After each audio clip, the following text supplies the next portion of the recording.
it going? Hey, Hey, Ethan. Hi, Spence. hey, Bob.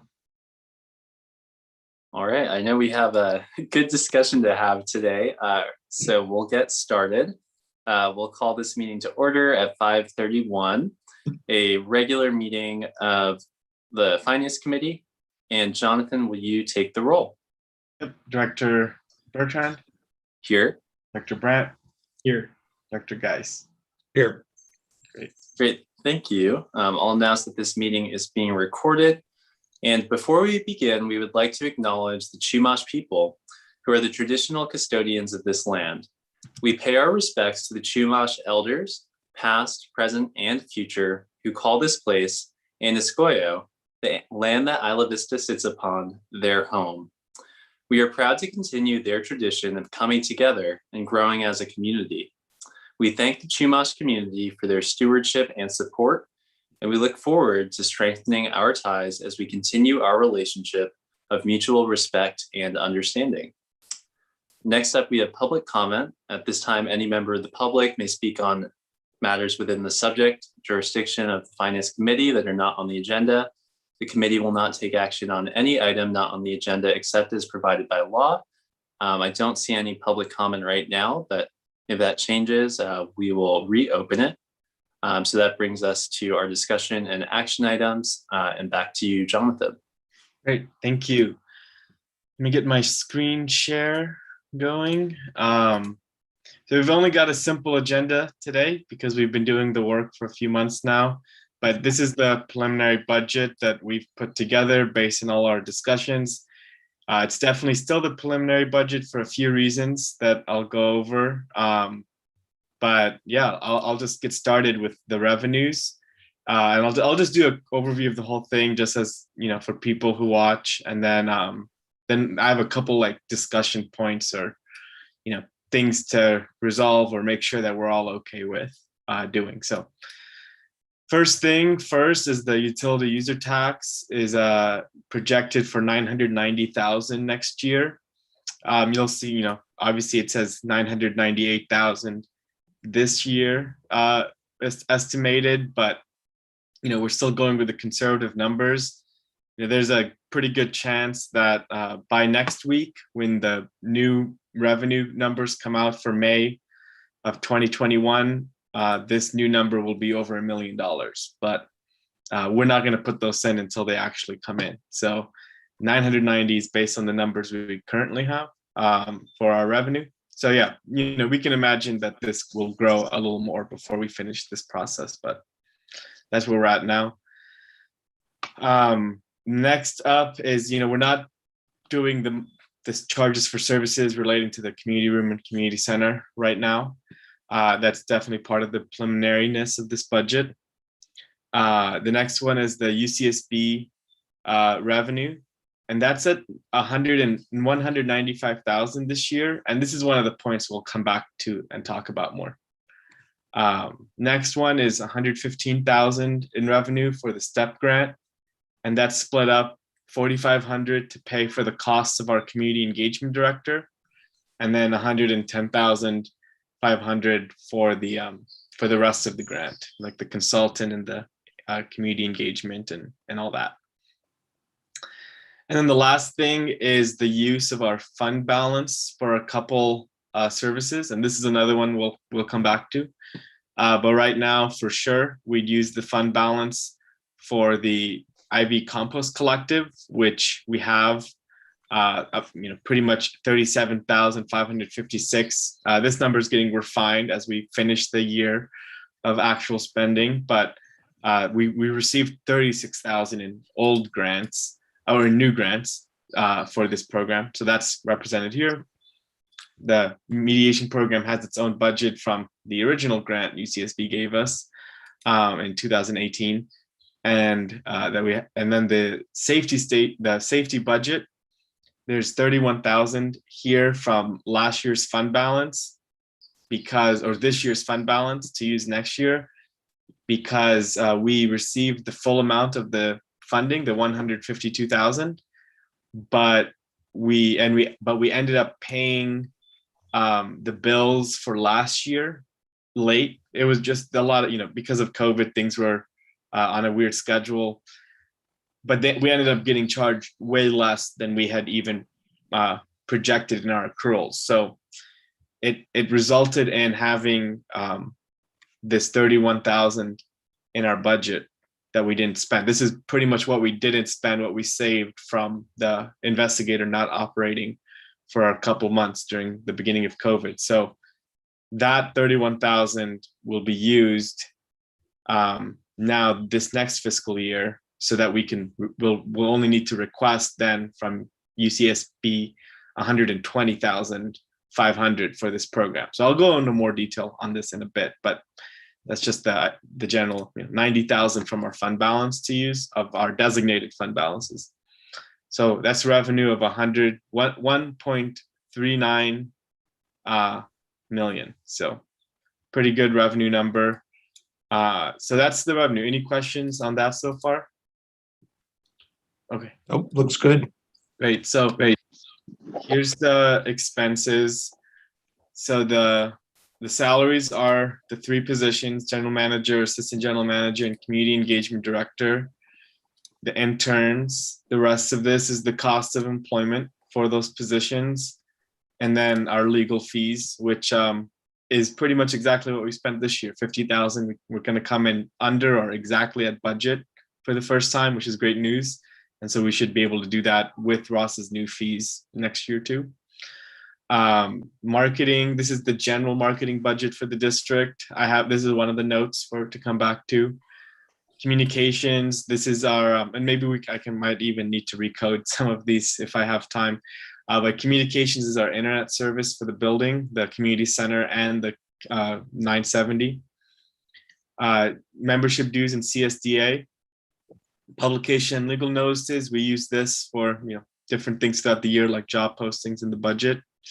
And then IT hardware is our website.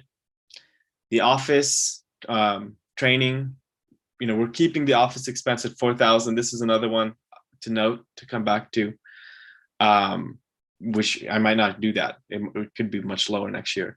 Copier expense, same. Transportation, travel, if it happens, 1,000 as usual. Here's one that went up: audit and accounting fees. Our Fin is starting to charge us more for using many transactions, and our audit costs have gone up as the work of the audit becomes bigger. So that's what it was this year. ADP payroll fees, though, we got them down this year, which was good because we merged the payrolls. So that's better now, but more employees will mean higher costs here. And then administrative expenses is a new one. So just to flag it, it's our timesheets, so that our electronic timesheets. And then liability insurance, which I emailed you the bill of it going up. And then the board member stipends. So that's our operations budget, 486,000. Next is the community center and community room.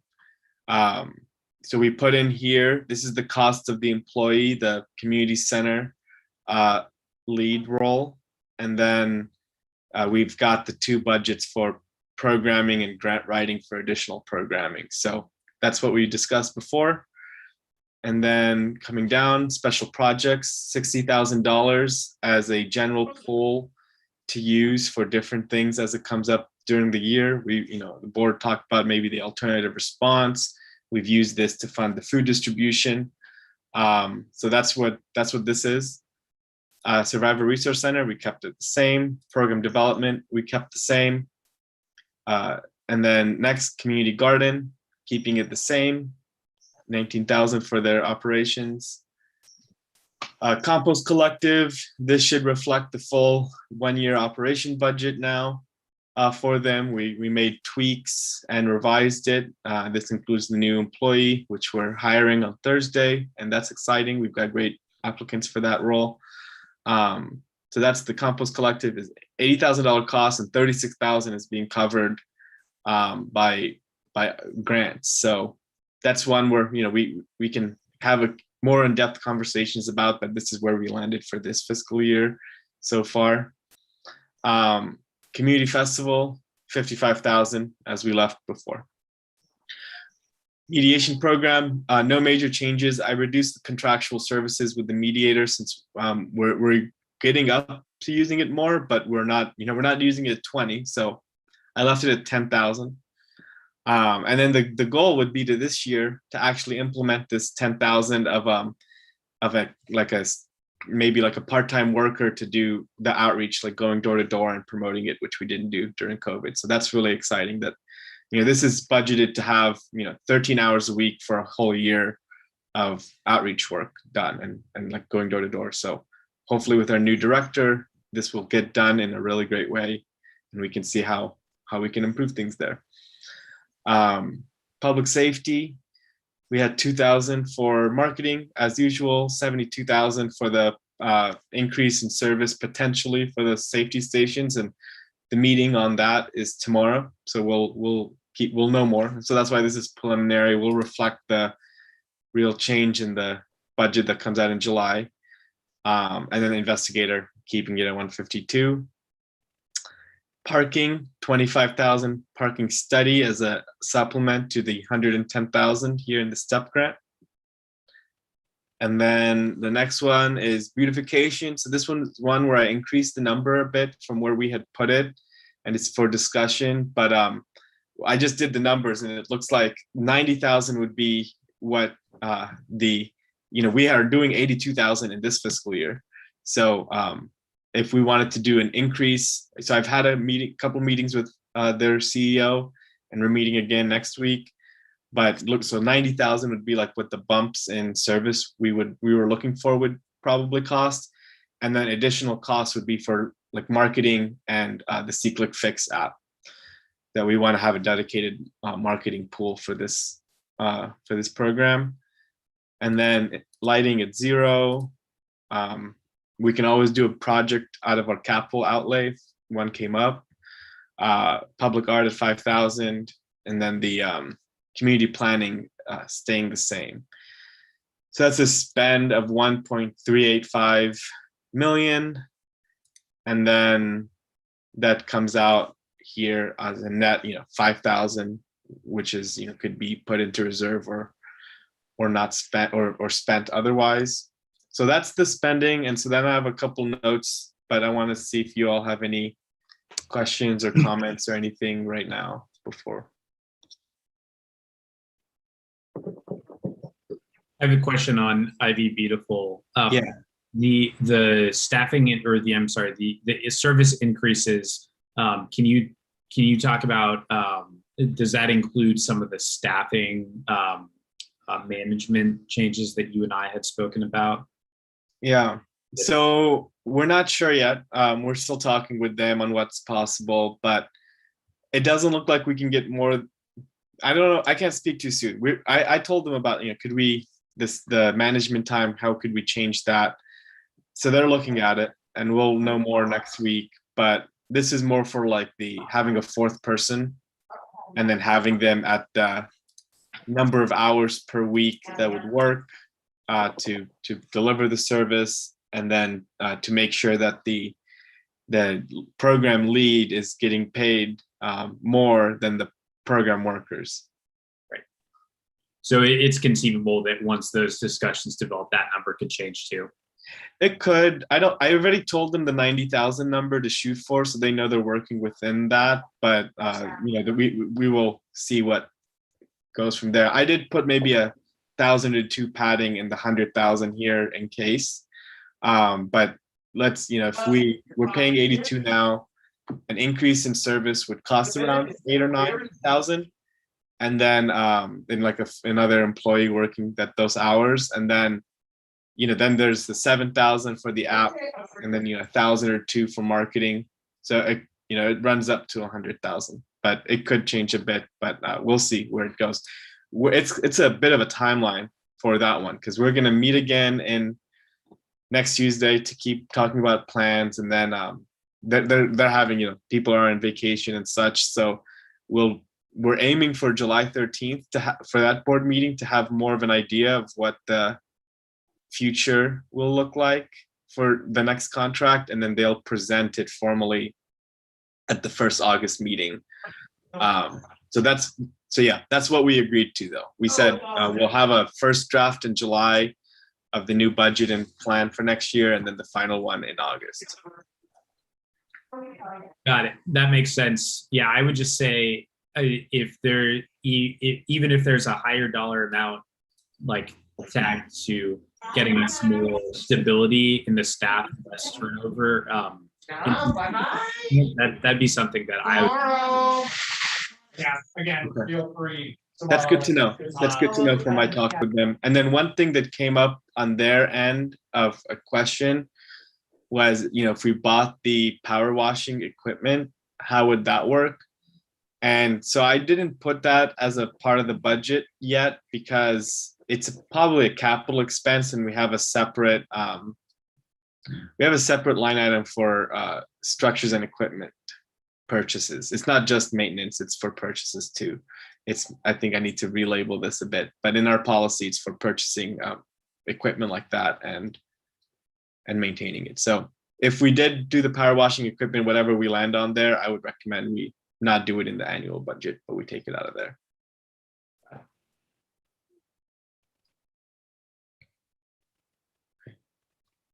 Anything else before I do these few points?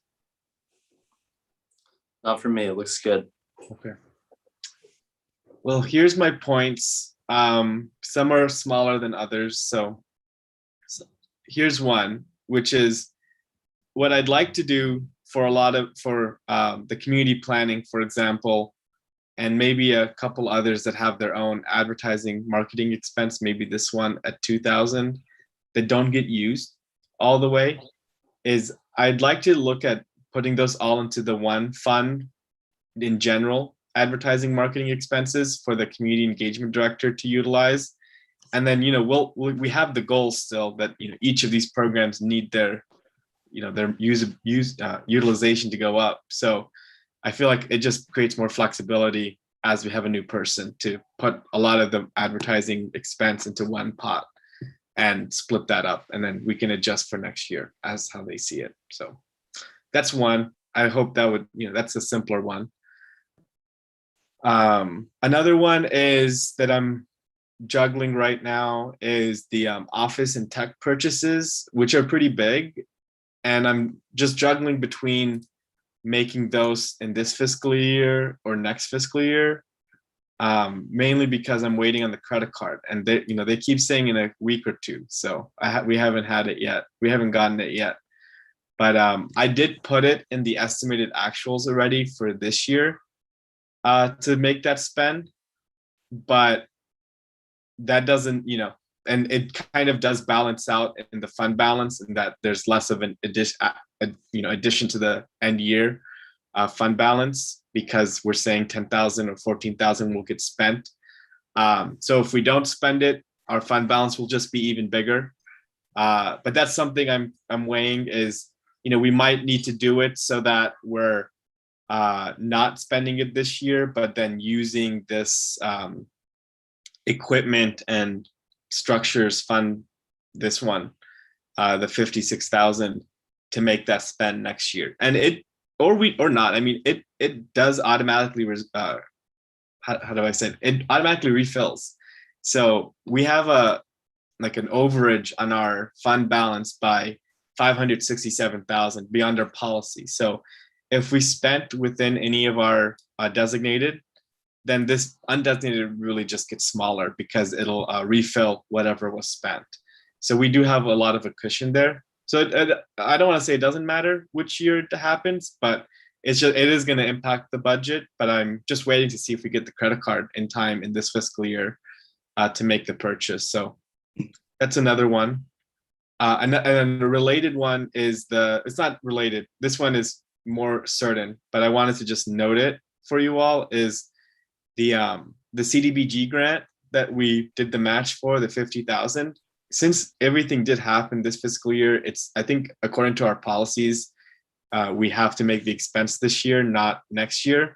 But I'm just noting it here because I didn't have it in the previous budgets.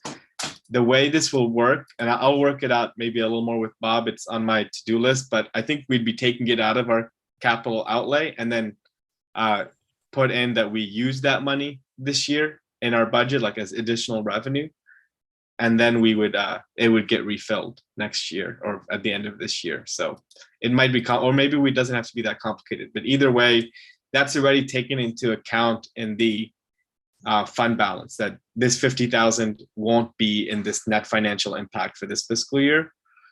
So either way, it's not reflected in that fund balance sheet. So it's just something that needs to happen this year. Another thing is, okay, community planning. I actually already spoke with you all about that one, the marketing. Next is the food distribution program. So that's one where we took it out of the special projects. And I think at our first budget committee, we had talked about if we wanted to split it out into its own or not. I'm not remembering 100%, but we didn't come to a conclusion on that. So that's one where I wanted to see, did we want to make a food distribution, community program, like a new section on that? Or is that something we thought was only COVID related and we don't want to continue it as a separate item, but maybe we might still make the expense out of special projects if we so decided. So that's a question. I guess I'll pause there to see where you all are on, where you're all at on that. Yeah, good question. So my thought is to keep it as funded as a special project, just because, I definitely want us to continue to do this work, but I recognize the need might change depending on what's happening at a specific time of year, where like right now we are funding the effort at the teen center, but perhaps there are other things that come out throughout the course of the year. And I think it's better for us to deal with those needs rather than to have a long-term program. Jonathan, how much is the spend this year on food distribution? It was like 8,000 to 10,000. I'm forgetting the exact number. It's like, let's just say 10,000. Got it. Yeah, I can see pros and cons of splitting it out or keeping it in special projects. Do we have an idea of what the St. George Youth Center's plans are in this next fiscal year? Do they plan to continue the program? I think they want to. I did talk to them at the beginning of the budget process to just let them know that, that this is happening. And they had asked, to learn more about the budget process. So I shared that with them, that, how this all works. And they said that they want to keep it, but they, I don't think they've directly engaged on that with us yet. But they do know then what the process is, as they did present at the board already. Yeah, well, I see that as a really valuable program, and I think it'd be good for us to have information before we make a decision on if we want to split it out as an ongoing expense or not. And maybe we could get information from them on like the utilization of the program, what they expect it to be if it were to continue, and their plans for that. That's how I'd prefer to do it. Yeah. Okay. Sounds good. And that could be part of the preliminariness of the budget. And one thing I'll give, really kudos to them is they do get good utilization. And I could see it being a function of how we really effectively reach the families, because it's like guaranteed people coming through there. And we used it, for the budget process to get some information out in the vaccine clinic. So we've already kind of done that. So I could see value there, in that if we want to reach that population, doing something like this or this could be our strategy to do that. So That's a great point. But yeah, I think it's good to let it go, or not let it go, let it develop and see where it goes. Well, I'll bring up the next thing then, which is, the mediation program. I guess I just wanted to bring up the 10,000 reduction, which I already did, I suppose, but just wanted to let you know, this program's still being funded by the UCSD grant, and definitely one where, I'd like to really try this additional one more way of how we can do peer-to-peer outreach to increase the utilization. Because that's as we think is the most effective way. And if it doesn't pan out, I think then we have another conversation. But I think it's important to at least try it, which was our intention last year. with this 10,000. But then I did shave off the 10,000 still from the program because I wasn't using it. So I think we can get to 10,000 utilization of the mediator if we'd spent the 10,000 on the peer-to-peer outreach. So that's the idea there. And then the final thing to talk about, or not the final, but at least for now, is the UCSB money. So you can see I put 195 here. So it's a little tricky. So we've got at the UCSB, the public safety programs, this $226,000 we plan to spend next year, approximately. But at UCSB, but then we've got this 31,000 right here on the from the reserves, from the designated reserves.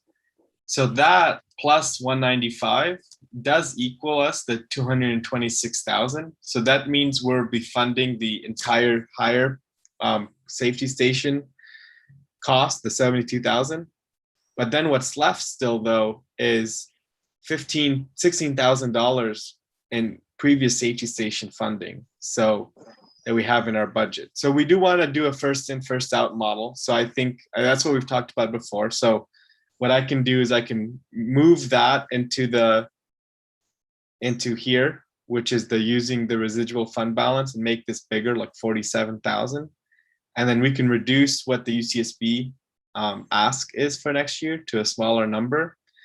That'll still leave us with, the UCSB funds as, right now we have 102,000 surplus there that unused. And then if we use 195, it'll be 107.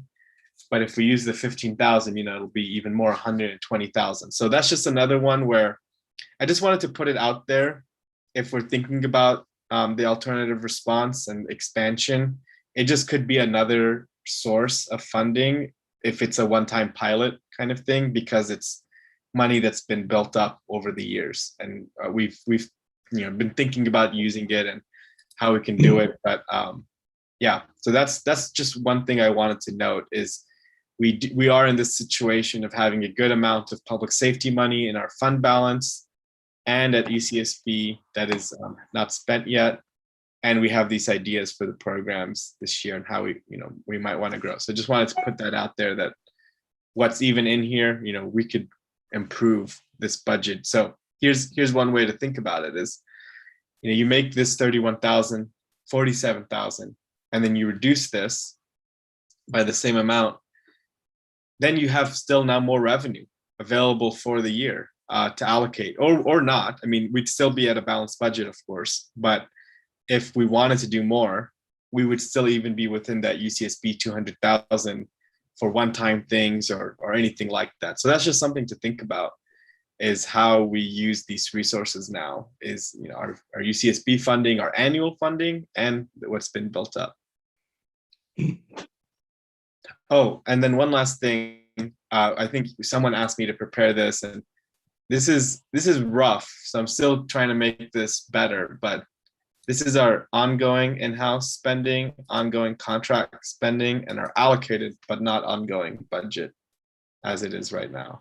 This should add up to, it's a little off, but this is about what it is too, in terms of what our commitments are.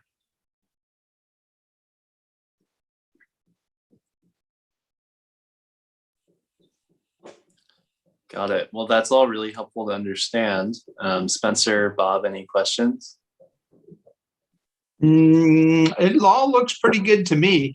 I just worry long-term as we start up, and as George Thurlow used to say, eventually as we start some of these small programs, they grow a little bit, they start eating up your ongoing money.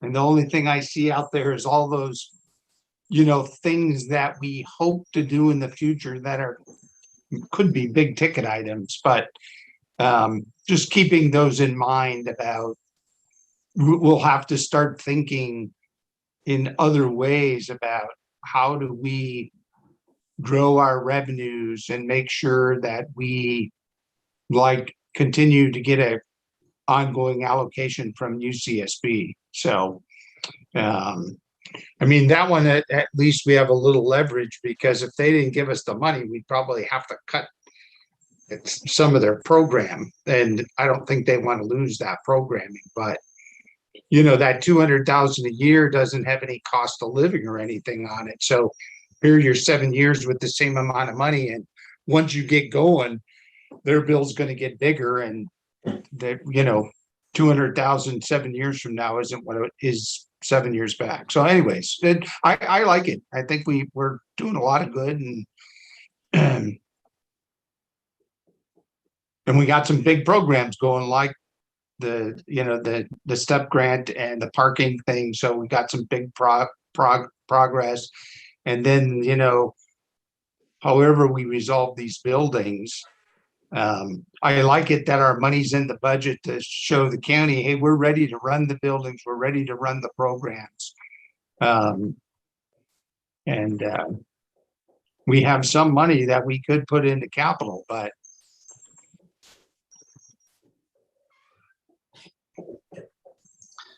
And Jonathan, can you remind us, so after our discussion today, what are the next steps for this preliminary budget? Yes, so the next steps are that the budget will go to the board on the 22nd, and they, will recommend that they approve this. Then we will do a budget notice, the legal budget notice, which will say that the board has adopted a preliminary budget, and that a final budget will be adopted at that future date in August, and that the final budget will be ready, on X day for observation from the public. And so that needs to be, I think, like almost exactly 2 weeks out, or 15 days before the approval. So we can then build out the rest of our schedule, which does fit perfectly in all this, to keep figuring out a few things into July. And, the goal is to finish this before the first week in August, so that, we have more than the 2 weeks to do the final budget being published. So, and then we'll have time to make any last adjustments, which we usually do right before the final budget. But yeah, right now we're just moving towards the board approving this on Tuesday, and them understanding that it is preliminary and that they'll be approving the final one in 2 months from then, a month and a half from then. So Got it. Thank you. hey, Jonathan, I just wanted to give her maybe just a little heads up. When we start to use the credit cards, yeah, they need some delicate handling when they get into FIN, so that the money gets into the right accounts, and that you don't lose the descriptions of what you're purchasing with the credit card. So you can look at your register and you say, oh, this was used for a credit card. But a lot of county departments, all it says is Cal card.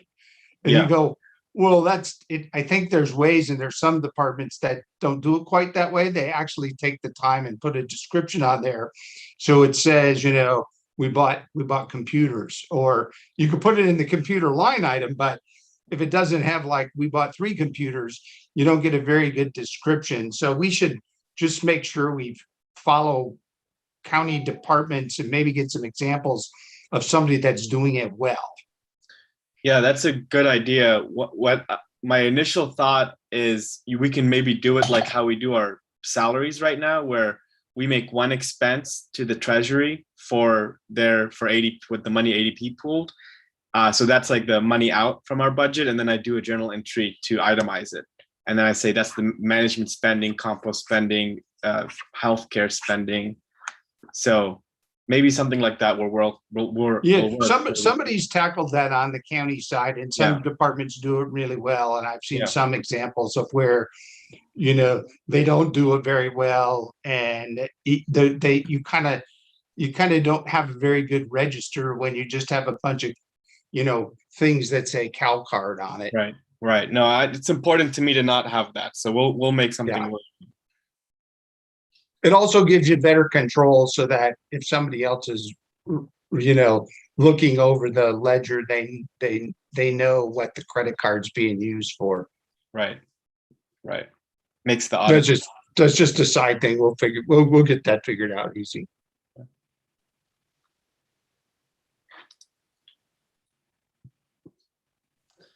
One item that we haven't yet discussed, but that perhaps we want to pay some more attention to in this budget is thinking about just our long-term goal of having many people serving on our board for a long time, and how do we increase stability of board and also make serving in public office more accessible.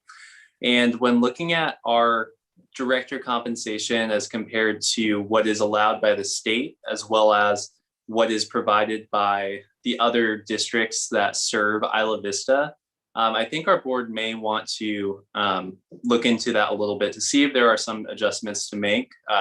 We do know that Isla Vista is a very expensive place to live, and many of our directors are in school while they're serving, or folks who are not of means, like perhaps is typical of other special districts. But what I do recognize is that we have a policy on the books that is perhaps more permissive than how our district is compensating right now. So that's just something that if other members are interested in, I'd be interested in looking into. Again, just with the goal of making sure that serving in public office is accessible to people and that we are able to retain folks. Yeah, Ethan, thank you for bringing that up. I think that's something that I'd be supportive of as well. I think looking at our budget situation and looking at what we can do in the future to make sure that we continue to have stability. We've been very blessed as to this point that we've only had one person have to leave and move along from our board. But we know that the experience in Isla Vista is not always that way. And anything we can do to try and help better support folks in the future, I think it'll be a real investment. And I would also say we might even be able to bifurcate board members' pay. Like, I don't know if you need to pay someone like me more money or Kirsten more money, because, I mean, I'm retired and I use this money wisely that I get from the board. But I don't think that, I watch these other boards, like if you take the Goleta Water District, they make $200 and some dollars per meeting, and they get paid for multiple different, not only their regular board meetings, but they get paid for their committee board meetings.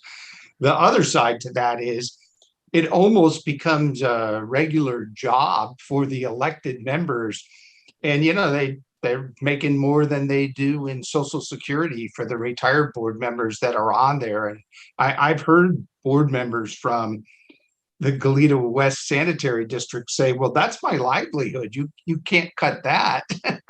And so I'm just saying there's also,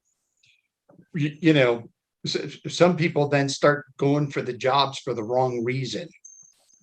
But I totally agree that if you don't put something on here that escalates those salaries over a period of time, you'll never catch up either. So we should have something like Ivy Rec and Park does. They're paying pretty good to their board members.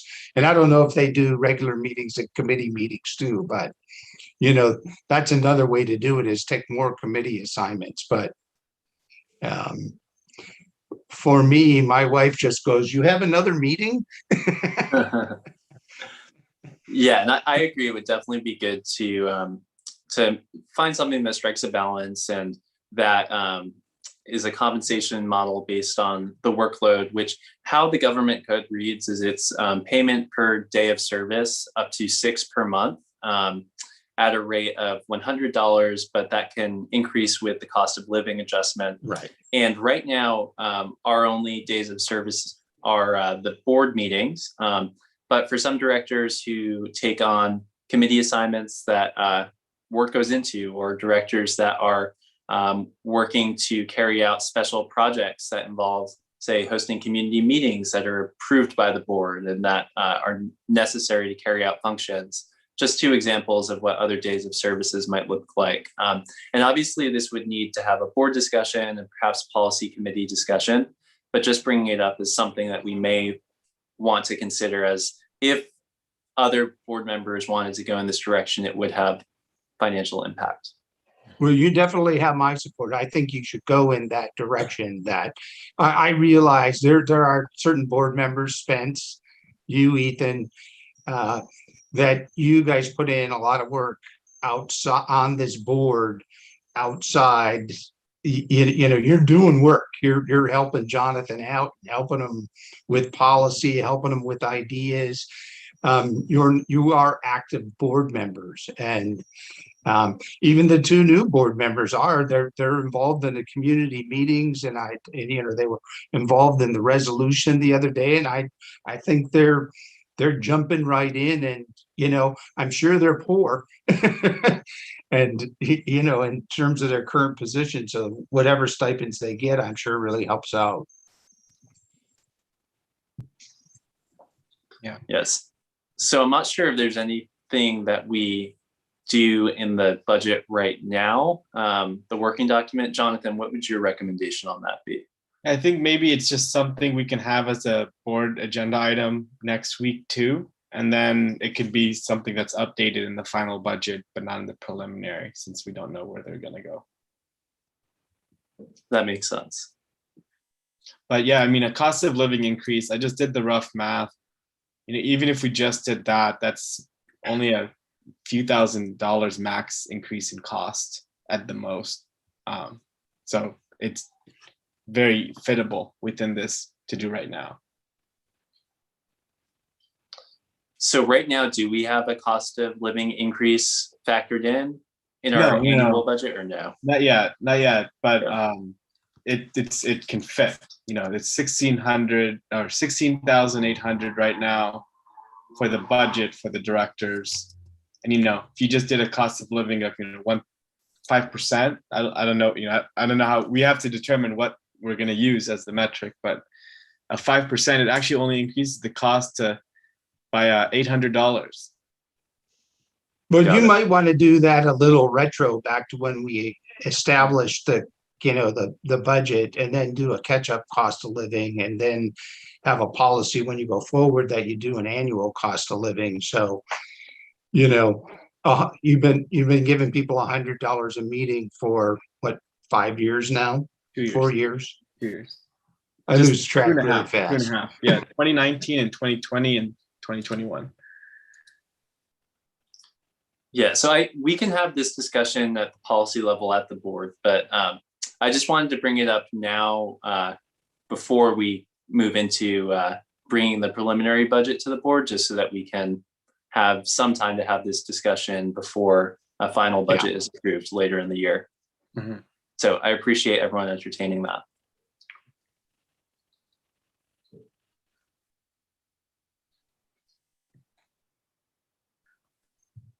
Right. It looks like you have a public comment, I think. I don't have anything else to add right now. Oh, yes. I see Mark has his hand up. Mark, go ahead. Hi, everyone.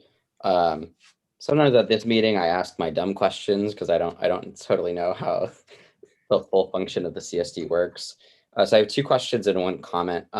So one is regarding what Bob was saying earlier. So like, what are actually within the function of the CSD, what are the allowed additional revenue sources to the CSD? Or like, I don't even know if revenue is the right word, but like, I know that the main funding is through the user utility tax, and then there are various grants that are associated with the CSD. But could you do service related charges? Can you enact other taxes, or does it have to go to a vote within IV? I'm just wondering if that could be explained. Sure. So on top of our utility user tax, as well as intergovernmental revenue, we can also have services that are enterprise services, which those can, to some extent, pay for themselves if the board moves in that policy direction. So that could involve, say, our power of a parking district and a parking permit fee program to pay for the enterprise. Or that looks like in operating community facilities, community use agreements or rental agreements specific for operating community facilities. So any revenue would have to be tied towards a specific user of the service outside of our utility user tax or intergovernmental revenue. And I'll also add something that Jonathan and I were speaking about the other day is that for certain fees that we impose, we have to do a fee study to determine the appropriateness of those fees. Got it. And so, hey, Mark, a couple please, other please. things is if we build out the district and, you know, we go through LAFCO and we get additional authority to do services. Let's say they transfer service to Area 31 to us to do lighting. Well, you'd get the property tax that went along with that service. Oh, and, you know, we're kind of toying with the county is saying, hey, can you do a negotiated tax exchange agreement with us to help fund the community center on the deferred maintenance piece or the deferred capital piece. So there's lots of ways to start looking at how to, you know, grow your revenues, but you also grow your services at the same time. So yeah, got it. And then my other question, and then I'll give my comment at the end, is there a required like reserve amount for a special district? Like I know some cities impose a certain percentage of their budget as a reserve. Is that required, or is that even in this budget? I'm like less good with numbers than I am with policy ideas. it's just, Mark, it's just through policy of the board.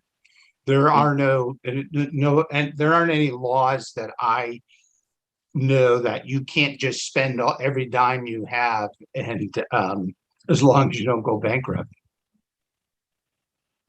Got it. And there are plenty of districts that, you know, that I've seen in the past where they spend all their money and, you know, they have to borrow money for dry period financing and stuff. So, you know, in more recent years, I think districts are better at trying to build reserves. The actual policies, districts try and do that for being healthy. And I'll just add for clarity, Jonathan's got it pulled up here, that we've had our different reserve accounts fully funded since 1920. Oh, cool. Got it. Awesome. Well, then my one comment is just re the increasing like payment allotment. Yeah, I think it would be really good, especially for the elected positions or like the specifically IV residents. I think that would target kind of the spirit of what you're talking about, Ethan. And also those tends to be, you know, the poorer college students, frankly, and versus like the appointed positions. And I think like, I don't know if that sort of specificity is allowed within the law. I can't imagine it won't be, but I really don't know. I'm not a lawyer. Like, I think that would kind of like, you know, I think that would target what you're looking for specifically.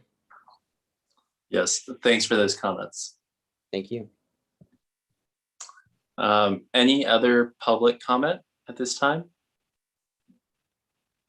All right, Jonathan, back to you. Right, great. Well, in terms of just want to confirm a couple changes I'll make before the board meeting, which is I'll redo some of the advertising and marketing expenses to be in the one pool. So no increase or decrease, just moving them around. And then I'll increase this residual fund balance used for the safety stations to the full amount left in reserve. And then you decrease this UCSB utilization by the same. And so then there'll be, you know, that empty chunk, and, you know, if people want to have ideas for that could come up on Tuesday, or it could be part of our discussions for the rest of the process. But those are the changes I'll make between now and the board meeting.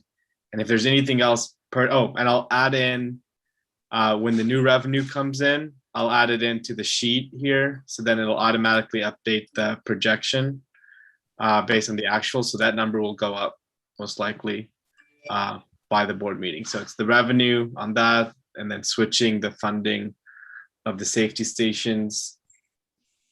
And then, yeah, that should be it. Sounds good. And I didn't comment earlier on what you mentioned about just the UCSB funding for potential like SNAP program or other alternative response. And I think that's definitely the right way to think about it. Yeah. Yeah, well, then I'll definitely make sure to get, for the next finance meeting in July, we'll have a really clear picture then of like what the end year of the CSO was, and then what we have left, where the resources exactly are for next year. Cool. All right. Well, All right. And so for 3.2, did we cover that in what we've gone over here, or do you have anything else you want to touch on about the fund balance? I think we pretty much covered it. I made the note that we might have to use it this year, next year, in terms of for the office purchases and the CDBG, and that either way, it should end up still with these same numbers of 567 undesignated and then 892 for sure and committed. So those shouldn't change. There should already be accounted for, but they just might change like which year they're represented in or when they happen. But yeah, other than that, we're using those. And then if we wanted to consider, that's another thing, just putting in your head that I did already, that there's a UCSB built up reserve of 120,000 almost now, revised, and then our own of 567.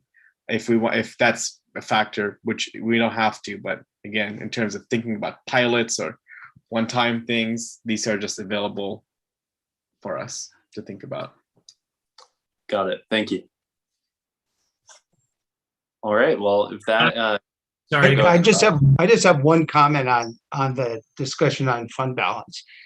It just seems to me, as we are in negotiations with the county on these buildings, that there's going to be, no matter how much help the county gives us, we're still going to have a lot of capital type expenses or equipment type expenses to build these buildings out, to get them more from just the basic stuff we're trying to talk the county into helping us clear up. But if we want to make them into, a 20-year-old, a government center that's going to last for the next 20 to 25 years, it just seems like we might have to put some more money into that. Whether, I talked to Jonathan a little bit, whether it's we expand the services of an architect to say, hey, is there a better way to use these buildings together? Or should we really keep them separate? And what are those build out improvements to make them work better as a community center, as an entertainment venue, that kind of stuff. So I think this is the last year that we're going to really see that we get this big chunk of undesignated balance, because now we're staffing up and we're going to spend. So, and that's just, I don't know how to do that, but maybe we'll know more before the final budget's getting adopted. Yeah, I think so. That's why I just want to put it in your head, and then we can keep talking more. And this is a good suggestion to hear. So, yeah. And Jonathan, I had one more question just to clarify. The amount that could change in the undesignated fund balance, that's the $50,000 match, right? Or are there others too? No. It might change, just like if it's higher this year or lower this year, but it's already put in. I've already put it in to be spent out of the annual budget, the 50,000 and the 14,000 for the office. So that's already reflected here with this year end of 2021. So it won't change the number, but it might change it if I take it out of this year and put it next year, then this one will become bigger, and then this one might be smaller. Got it. Okay. Thanks. Yeah. it'll balance all. It'll all flush out. You know, it's all in there already. So it'll just water falls back in. yeah. Got it.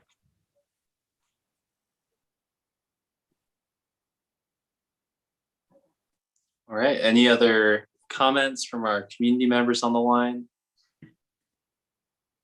No. Any other questions, or Jonathan, you have anything else for us before we adjourn? I don't think I have anything else for today. I think we're good to go for the board meeting. I think you have Cool. more public comment. Yeah. Oh, Mark, go ahead. Sorry, I have one more comment. This is just clarifying of the previous question asked. So does the board have a power to like enact a non-service related tax, just for revenue, or to, you know, incentivize or disincentivize this, you know, activity or behavior for any, you know, I don't know, for an example, like taxing a product sold, or taxing you know, property, or I don't know. Is that a power that the board has? Yeah. I see no heads, no shaking. Mark, there's certain powers you could do, like you could levy a tax to issue a bond to improve the communities, but you know, a geo bond takes a 2/3 vote of the community. You can do things like I'm missing on it right now, but there are different things you can act, but it generally takes a pretty big vote to get new taxes. And it's not easy. Got Yeah, same thing goes for our utility tax. Like, we could ask the voters to raise it, but it would require a vote. You can't, usually in California, you can't raise taxes without people voting. Thank you. And Mark, you know, Yeah. we're the first special district in the state of California that has ever issued a utility user tax, and it took, you know, special Yeah. legislation to get it done. Yeah. Got it. Okay. Thank you for clarifying. Appreciate it.